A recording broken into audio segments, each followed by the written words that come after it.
Hello everyone, जय श्री राधे कृष्णा। कैसे हैं आप लोग? आशा करती हूँ आप लोग अच्छे होंगे, स्वस्थ होंगे।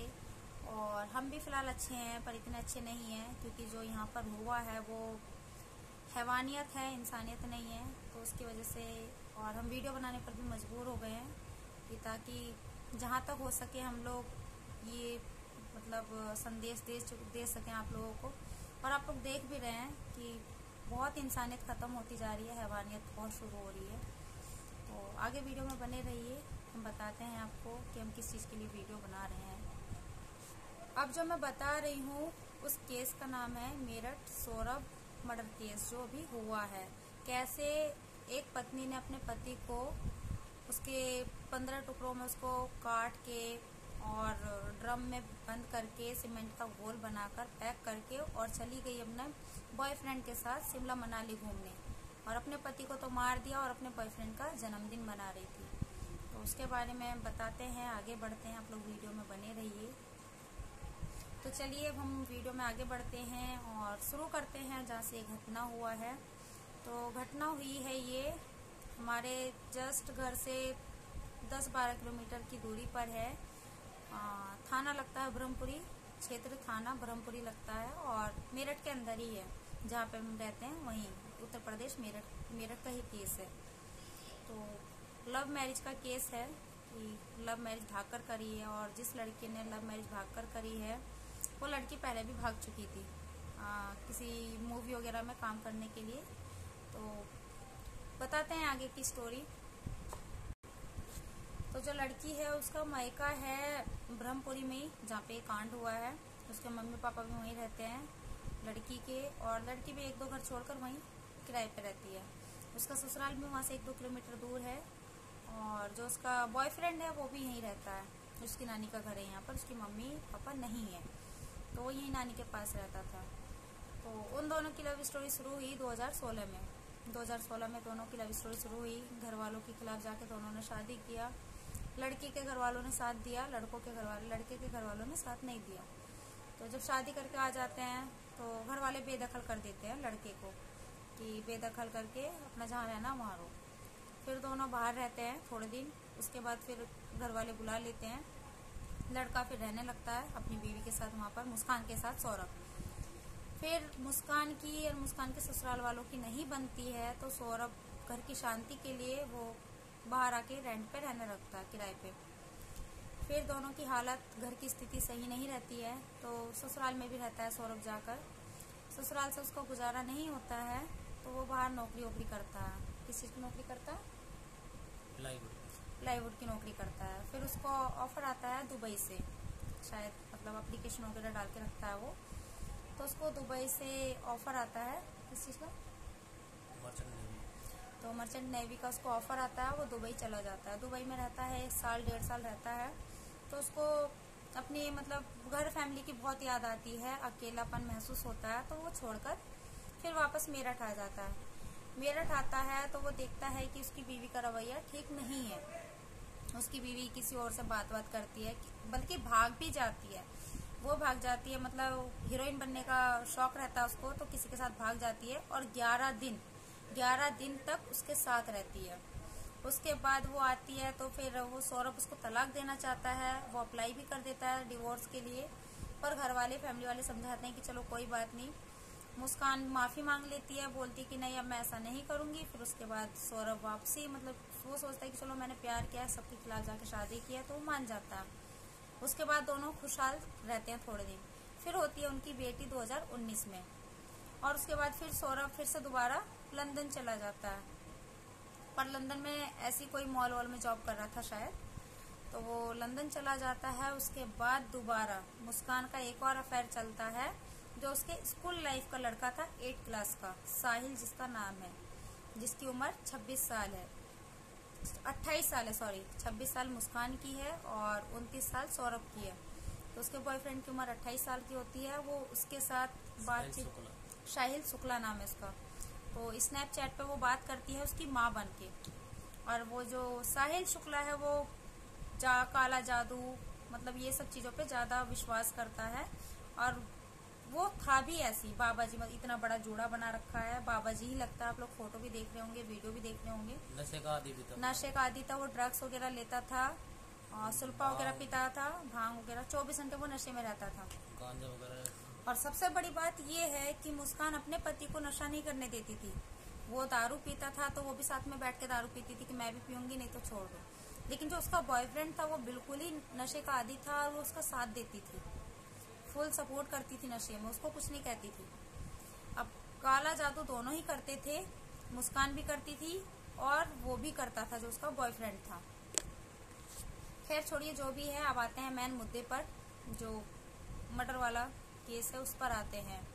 मर्डर का केस ये है कि 25 फरवरी को सौरभ और मुस्कान की बेटी का जन्मदिन था, 5वां जन्मदिन, और 28 तारीख को उसकी बीवी का, नहीं सॉरी, 28 तारीख को मुस्कान का जन्मदिन था और 25 तारीख को उसकी बेटी का था। तो सौरभ आता है लंदन से उनको सरप्राइज देने के लिए कि चलो मैं अपनी बेटी का और बीवी का जन्मदिन अच्छे से मनाऊंगा, खुश हो जाएंगे।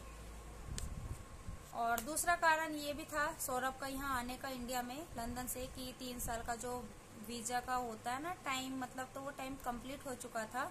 उसको दोबारा, पता नहीं वीजा को जो भी करते हो हमें नहीं पता, तो उसको अपडेट करने आया था वो दोबारा, कि मैं अपना वीजा भी अपडेट कर दूंगा। और मुस्कान को अच्छे से पता था कि जन्मदिन में आए या ना आए सौरभ, पर वीजा अपडेट करने जरूर आएगा। तो वो आया, और मुस्कान ने इसके अगले दिन से ही तैयारी कर ली थी कि कैसे करके उसका मर्डर करना, सारी चीजें, तो जो मतलब लाना था औजार वगैरह जो लाई थी, वो सब चीज की तैयारी पहले से कर चुकी थी। लेकिन उसको 25 तारीख को मौका नहीं मिला, जिस दिन उसका जन्मदिन था उस दिन सौरभ ने खाना खाया पर उसने दारू नहीं पिया। और फिर उसके बाद उसकी बेटी का जन्मदिन आता है, तो बेटी के जन्मदिन पे, तो लड़की के जन्मदिन वाले दिन भी मुस्कान ने फुल तैयारी करी थी, उस दिन भी वो बच गया, उस दिन भी उसने खाना वाना नहीं खाया। अब बात आती है उसके मर्डर वाले दिन की, यानी कि 3 मार्च की। 3 मार्च को वो 2-3 दिन से वो अपने घर से खाना ला रहा था रोज रात को, उस दिन भी वो कोफ्ते लेकर आया अपने घर से। और जब घर में आया तो उसकी बीवी ने पहले ड्रामा कर रखा था कि मेरे सिर में दर्द हो रहा है, मुझे नींद नहीं आती है। तो सौरभ उसको मेडिकल स्टोर पे लेकर गया, वो डॉक्टर के पास। तो डॉक्टर के पास उसने कह दिया कि मैं बहुत टेंशन में चल रही हूँ, मुझे नींद नहीं आती है। तो डॉक्टर ने उसको दवाई लिख के दिया कि इससे नींद आ जाएगी। उसने वो डॉक्टर से लिखवा के और स्टोर पे चली गई, मेडिकल स्टोर पे। मेडिकल स्टोर पे वो दिखाकर डॉक्टर का लिखा हुआ, और उसके बाद मेडिकल स्टोर वाले ने दे दिया। पर उसने सवाल करा कि मतलब किसे प्रॉब्लम है, उसने बताया कि मुझे प्रॉब्लम है। तो वो 1-2 खुराक दे रहा था, उसने, मुस्कान ने कहा कि नहीं मुझे ज़्यादा दे दीजिए, मैं रोज रोज नहीं आऊँगी, मुझे बहुत ज़्यादा प्रॉब्लम है। तो वो पूरा पत्ता लेकर आ गई जो नींद की गोलियों की थी, कि नींद नहीं आ रही थी टेंशन की वजह से। वो नींद की गोली उसने क्या करा, वो सौरभ के दारू में मिला दिया, दारू में भी खाने में भी मिला के, और उसके बाद उसे सुला दिया। अब वो उसे झाँक के देखने गई तो वो उस टाइम पे सोया नहीं था, जग रहा था हल्का हल्का, उतना नशा नहीं हुआ था। फिर 12-1 बजे के तकरीबन देखने गई, दोबारा उसे हिला के देखा तो वो बिल्कुल बेहोश हो चुका था। फिर उसने अपने बॉयफ्रेंड को फ़ोन करा और बॉयफ्रेंड को बुलाया, और उसके बाद उसने अंजाम दिया घटने को। घटना कैसे करा उसने कि वो साहिल सौरभ के छाती पे बैठ गई ऊपर चढ़कर, जो सौरभ की पत्नी थी मुस्कान, वो, और पैर पकड़े उसके बॉयफ्रेंड ने, साहिल जो उसका बॉयफ्रेंड था मुस्कान का, उसने सौरभ का पैर पकड़ा, उसने चाकू ऐसे मारा और ऐसे चीरती हुई ले गई। दूसरा चाकू मारा साहिल ने। कैसे मारा? छाती को चीरते हुए बिल्कुल निकराम से होकर दोनों ने फिर उसका गर्दन रेत के और काट दिया, बिल्कुल अलग कर दिया। उसके बाद हाथ पैर अलग, मतलब पूरे शरीर को 15 पीसों में विभाजित कर दिया बिल्कुल। और किस चीज से किया, क्या औजार था?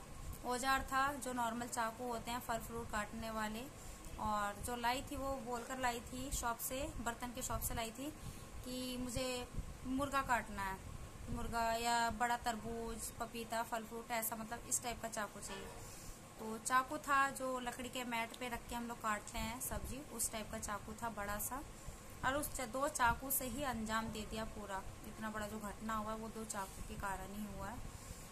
उसको बिल्कुल अलग अलग पीस करके, और उसके बाद जो सिर था सौरभ का, वो उसका बॉयफ्रेंड लेके चला गया अपने घर। अब वो पूरी रात उसको अपने मतलब जो फोल्डिंग बेड था उसके नीचे लेके रख के सोया पूरी रात। और मुस्कान ने पूरा शरीर रखा अपने पास और दोनों दिमाग लगाते रहे कि अब क्या करना। जो काला जादू इन्हें करना था सौरभ के साथ, इन्होंने सोचा कि हम इसको मर्डर कर लेंगे और उसके बाद काला जादू जो है मतलब असर होगा उसका, जो भी करना था इन्हें, कि हम उसके बाद पूरी दुनिया से बच जाएंगे। जो होते हैं भूत पिशाच वो लोग बचा लेंगे इन्हें। पर ऐसा कुछ भी नहीं हुआ, इनका सच सामने तो आना ही था। तो दोनों ने फिर जब कुछ भी नहीं हुआ तो दोनों ने फिर सारे बॉडी को एक जगह फिर इकट्ठा किया दोबारा, और इकट्ठा करके बैग में भर के और ड्रम में डाल दिया। ड्रम में डालने के बाद सीमेंट का घोल बनाकर ऊपर से उसको बिल्कुल सील पैक कर दिया ताकि किसी को बिल्कुल भनक ना आए। और उसके बाद दोनों बॉयफ्रेंड गर्लफ्रेंड, जो सौरभ की बीवी थी और साहिल की प्रेमिका, दोनों निकल गए शिमला मनाली घूमने के लिए। उसके बाद यहाँ पे मर्डर करके वो निकल गई घूमने के लिए अपने आशिक के साथ, और शिमला मनाली 3-4 जगह गई घूमने के लिए। हर जगह रुकी, एक दो जगह पफ वगैरह में दोनों ने एंजॉय किया खूब। उसका जो बर्थडे भी मनाया अपने बॉयफ्रेंड का। केक मंगवाया, जो ओला कैब वाले भैया थे उनसे मंगवाया, और उनको बोला, जब उन्होंने मतलब मैसेज कर रही थी मुस्कान उनके पास, उन्होंने मैसेज नहीं देखा तो वॉइस मैसेज भेजा कि भैया केक लेते आना, उनका बर्थडे है और चुपचाप मुझे दे देना, उन्हें मत देना। और केक के ऊपर शंकर नाम लिखवाना। और केक के ऊपर शंकर लिखवाना, नहीं पहले बाबा कि पहले वो केक के ऊपर बाबा लिखवाना। जब उन्होंने कहा कि बाबा की नहीं शंकर लिखवाना, और शंकर नाम का केक लाए दोनों ने। उसके बाद केक काटा, एक दूसरे को मतलब खिलाया पिलाया, और अपने पति को तो मार के निकल चुकी थी और बॉयफ्रेंड का जन्मदिन मना रही थी। तो कुछ इस बारे में तो नहीं कह सकते हैं कि बिल्कुल हैवानियत पार कर दी। हैवानियत को भी शर्म आ जाएगी, मतलब इतना शर्मसार गुनाह करके लिख ली थी वो। और उसके बाद जन्मदिन मना रही है, घूम रही है, एक तरीके से अपने बॉयफ्रेंड के साथ वो हनीमून पे गई थी कहा जाए तो। होली भी मनाया, बर्थडे भी मनाया, सारा काम किया। और उसके बाद दोबारा वापस आते हैं और फिर से बियर वगैरह खरीदते हैं, पीते हैं। और जब उसमें शामली जगह का नाम है, मेरठ के ही पास है, मेरठ में ही है शायद, वहाँ से। मेरठ में नहीं, उसमें है मुजफ्फरनगर में। मुजफ्फरनगर में वहाँ से बियर का 3 कैन खरीदते हैं और दोनों आते हैं। उसके बाद जब पैसे खत्म हो जाते हैं, उसका जो अकाउंट है वो सीरीज हो जाता है मुस्कान का, तब जाके वो अपनी मम्मी को फ़ोन करती है और बोलती है। तो उसकी बेटी भी बोलती है पापा कहाँ है, पापा कहाँ है, वो कुछ बताती नहीं है और अपनी मम्मी से भी कुछ नहीं बताती है, बोलती है आके बताऊंगी। तो वो जब घर आती है तो उसकी मम्मी पूछती है कि सौरभ कहाँ है, तो वो उस टाइम तक तो कुछ नहीं बताती है। फिर थोड़ी देर के बाद बताती है कि सौरभ का मर्डर हो गया है और सौरभ के घर वालों ने मर्डर किया है। तो उसके घर वाले पूछते हैं कि तुमने कुछ नहीं कहा, तो वो बताती कि मुझे चाकू के नोक पे रख रखा था, मेरे गले पे चाकू था, इसलिए मैं कुछ नहीं बोल पाई। तो मतलब जो भी सवाल करते हैं सब सवाल को वो ऐसे जवाब देती है कि नहीं, गली मोहल्ले में किसी ने नहीं देखा, शोर नहीं मचाया, ये वो। उसके बाद उसके पापा भी सवाल करते हैं। फिर उसके बाद अब जो है मतलब चर्चे का विषय वो ये है कि कुछ लोग बोल रहे हैं कि जो मुस्कान के मम्मी पापा हैं वो लोग उसको थाना लेकर गए हैं सबसे पहले पुलिस के पास, और जो सौरभ के घर वाले हैं वो लोग बोल रहे हैं कि नहीं, पड़ोसी हैं जो मजदूर आए थे ड्रम उठाने के लिए जिसे मुस्कान ने बुलाया था, उन्होंने पुलिस कंप्लेन किया है कि इसमें से बदबू आ रही है, कुछ गड़बड़ है। अब दोनों के बीच में क्या मसला है वो तो धीरे धीरे खुलेगा। और सबसे बड़ी बात यह है कि सौरभ जो था वो 2 घर चलाता था, अपना भी चलाता था, मुस्कान को हर महीने 50,000 देता था, और जो उसके ससुराल का घर बना हुआ है वो भी जहाँ तक कि लगभग है कि उसी के पैसों से बना हुआ है, सौरभ की ही कमाई से। तो इसलिए वो तो बहुत अच्छा था अपने ससुराल वालों के लिए। पर पता नहीं मुस्कान के दिमाग में क्या भूत सवार था, उसको नहीं रहना था तो वो छोड़ सकती थी, लेकिन इतना बड़ा घटने को अंजाम दिया तो कुछ कह नहीं सकते हैं। तो हम लोग ये वीडियो इसलिए नहीं बना रहे हैं कि हम अपना व्यूज़ बढ़ाना चाह रहे हैं या पॉपुलर होना चाह रहे हैं इस केस के द्वारा। भगवान ऐसा किसी के साथ ना करे और हम ऐसी पॉपुलैरिटी नहीं चाहते हैं। हमारा उद्देश्य ये है इस वीडियो को बनाने के लिए कि जो भी लव मैरिज करते हैं, लड़की हो या लड़का हो, जो भी भाग कर करते हैं, अपने परिवार से संपर्क बनाकर रखें। परिवार वाले नहीं मान रहे हैं तो थोड़ा वेट कीजिए, कहीं भी रहिए पर संपर्क बना के रखिए। अगर सौरभ संपर्क बना के रखता तो शायद उसके साथ ऐसा नहीं होता, या मुस्कान बना के रखती तो। मुस्कान को तो वो तो हवा में उड़ रही थी, उसको तो कुछ पता ही नहीं था देश दुनिया का, वो तो नशे में वो भी रहती थी।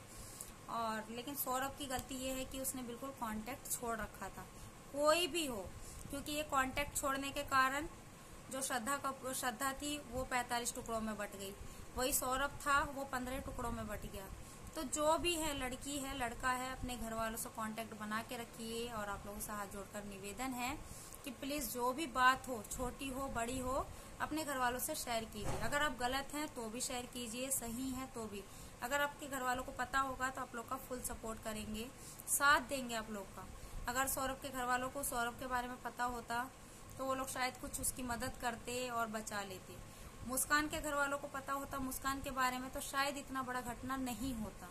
तो इसलिए बस हमारी यही विनती है कि सब लोग मिलकर रहिए और ऐसा मत कीजिए, घर वालों को मनाइए और भाग कर शादी मत कीजिए। घर वालों के साथ सपोर्ट में रहिए, उनके कांटेक्ट में रहिए, ठीक है। जय श्री राधे कृष्णा।